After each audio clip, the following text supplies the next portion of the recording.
சந்தோஷம்.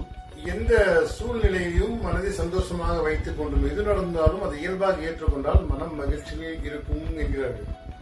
ஒரு முறை ஒரு பள்ளி சிறுவன் அந்த பள்ளியுடைய ஆண்டு விழாவுக்காக தேர்வு செய்கின்றான், நடனப்படி தேர்வு செய்கின்றான். 4-5 முறை அந்த மாணவனை முயற்சி செய்கிறார்கள். அந்த மாணவன் சிறப்பாக செயல்படவில்லை. அதனால் அந்த நாடக குழுவில் அவனை சேர்த்தவில்லை.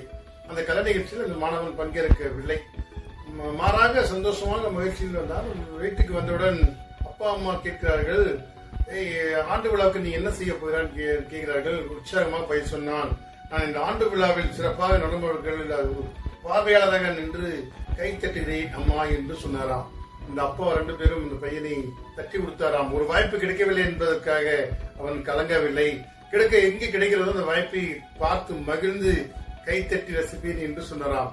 இந்த மனநிலை எத்தனை பேருக்கு வரும்? கிடைக்கவில்லை என்றால் அதையே நினைத்து நம் கவலைப்படுவது உண்டு. எது நடந்தாலும் நன்மைக்கு என்று மகிழ்ச்சியோடு அந்த செயலை ஏற்றுக்கொள்ளுங்கள். வாழ்க்கை சிறப்பாக அமையும். சந்தோஷம். வாழ்க வளம்.